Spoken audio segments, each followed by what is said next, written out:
जय मसीह की। हालेलुया। आइए हम प्रभु के चरणों में आते हैं।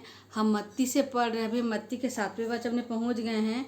अभी हम पढ़ेंगे 24वां का, जिसमें लिखा है, तो जो मैं अपने बाइबल में दिखा रही हूँ 24, जिसका हेडिंग है कि घर बनाने वाले दो मनुष्य, बुद्धिमान और मूर्ख। तो मैं अपने बाइबल में पढ़ती हूँ, आप भी अपने बाइबल में पढ़िए। पवित्र आत्मा से मांगती हूँ कि हमें सिखाए। जैसे लिखा है 24 में, इसलिए जो कोई मेरी ये बातें सुनकर उन्हें मानता है वह बुद्धिमान मनुष्य के समान ठहरेगा जिसने अपना घर चट्टान पर बनाया। मतलब यीशु मसीह बोलते हैं कि जो मैं तुम्हें सिखाता हूँ, यदि तुम उसको फॉलो करते हो तो आपका घर रेत में नहीं चट्टान में बना है। मतलब यदि हम इस जीवित कलाम को पढ़ते हैं और इसके वचन को अपने ज़िंदगी में आने देते हैं, जैसा यीशु मसीह चाहते हैं वैसा हम बनते हैं, तो हमारा घर चट्टान में बना है। आगे बोलते हैं, और मेह बरसा, बाढ़ें आई और आंधियां चली और उस घर से टकराई, फिर भी वह नहीं गिरा क्योंकि उसकी नींव चट्टान पर डाली गई है। मतलब वही यीशु मसीह बोल रहे हैं कि यदि मैं जो भी आपको सिखाता हूँ वचनों द्वारा, यदि आप उसको फॉलो करते हो, जैसा मैं हूँ यदि वैसा बनोगे, तो आपका घर चट्टान पे बना है। चट्टान मतलब यीशु मसीह। और यदि मेरा घर चट्टान पे बना है तो चाहे मेंह गिरे, चाहे बाढ़ें आए, चाहे आंधी आए, मेरा घर नहीं गिरेगा। क्योंकि कोई भी तकलीफ होंगी तो मैं उस तकलीफ को मनुष्य से जाहिर नहीं करूंगी, क्योंकि मेरे तकलीफ का उपाय कोई मनुष्य नहीं बता सकता। मेरे तकलीफ का उपाय मेरा जीवित पिता परमेश्वर यीशु मसीह ही बताएंगे।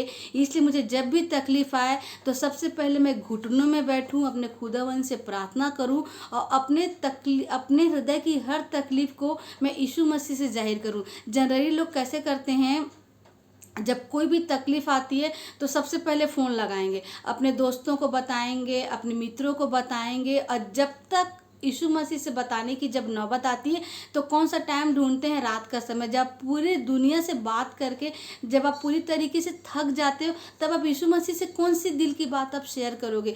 इसलिए अपनी हर तकलीफ को सबसे पहले यीशु मसीह से शेयर करना चाहिए। और यीशु मसीह अपने जीवित कलाम द्वारा, अपने अगुवे द्वारा, अपने दासी द्वारा, अपने पास्टर द्वारा हमारा उत्तर, मतलब जो भी हमारा प्रश्न है उसका उत्तर देते हैं। इसीलिए अपने दिल की बात को सबसे पहले अपने अगुवे से या फिर जो अपने मित्र हैं या फिर घुटने में बैठ के प्रार्थना करो, वचन द्वारा खुदावन आपसे बात करेंगे। इसलिए हमारा घर चट्टान पे तब बना रहता है जब हम अपने दिल की बात को यीशु मसीह से शेयर करते हैं। आगे बोला गया 26 में, परंतु जो कि मेरी ये बातें सुनता है और उन पर नहीं चलता वह निर्बुद्धि मनुष्य के समान ठहरेगा जिसने अपना घर बालू पर बनाया। मतलब यदि हम इस जीवित कलाम के वचन को फॉलो नहीं करते तो हमने अपना घर रेत में बनाया। मतलब यदि मुझे कोई भी तकलीफ होती तो सबसे पहले अपने दोस्तों से शेयर करूँगी, अपने फ्रेंड से शेयर करूँगी। मतलब उनके पास ऑलरेडी उनके प्रश्न का उत्तर नहीं है तो मेरे प्रश्न का उत्तर कैसे देंगे। इसलिए हमें वचन को फॉलो करना है। और जो भी तकलीफ हो तो अपने जीवित सबसे पहले तो घुटने में आके खुदावन से प्रार्थना करना है कि खुदावन जो भी तकलीफ है, खुदावन आप देखिए, क्योंकि आप पिता हो। कभी भी अपने पिता अपने बच्चों को तकलीफ में नहीं डालता।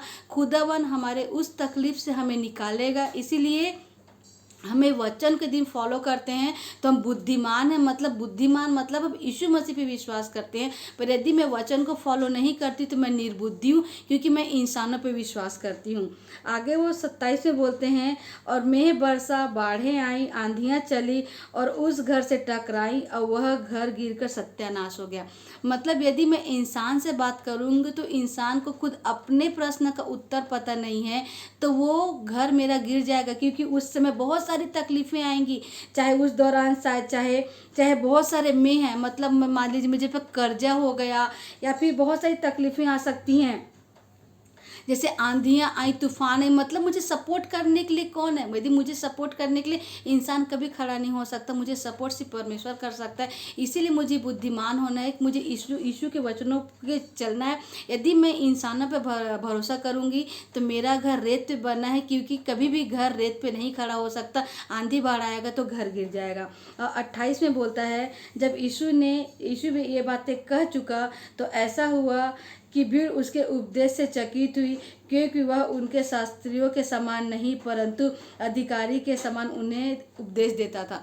मतलब जब जब पहले के लोग चर्च में जाते थे, जो जो शास्त्री होते थे, जो जीवित कलाम को पढ़ते थे, वो सिखाते थे, पर वो कहीं कहीं वो मतलब एकदम निडर निर्भय होकर कभी कोई बात नहीं शेयर करते थे, क्योंकि वो इंसान हुआ करते थे। इंसान और परमेश्वर में बहुत फर्क पड़ता है। पर यीशु मसीह क्योंकि जीवित पिता परमेश्वर के इकलौते पुत्र हैं, इसलिए वो जो भी सिखाते तो जो जैसा परमेश्वर सिखाते थे वैसे ही सिखाते थे, और यीशु मसीह जो भी करते थे, जो भी कहते थे वो होता था। इसीलिए लोग उनको एकदम चकित होकर देख रहे हैं कि ये तो शास्त्रियों की तरह नहीं सिखाता, पर ये तो जीवित पिता परमेश्वर का पुत्र है, इसलिए उनको यीशु मसीह को चकित होकर देखते थे। मैं तारीफ करती हूँ खुदावन कि हम आपके वचनों को फॉलो करें खुदावन, और मैं तारीफ करती हूँ खुदावन कि जो इस वीडियो को देखेंगे खुदावन वो बुद्धिमान बने खुदावन, और जो भी तकलीफ हो खुदावन घुटनों में आके आपसे शेयर करें, और जानते हैं खुदावन कि आप हर तकलीफ का उपाय दिखाते हैं, बताते हैं। तारीफ करती हूँ खुदावन, सारी आदर सारी महिमा आपको मिले, यीशु मसीह के नाम से मांगती हूँ,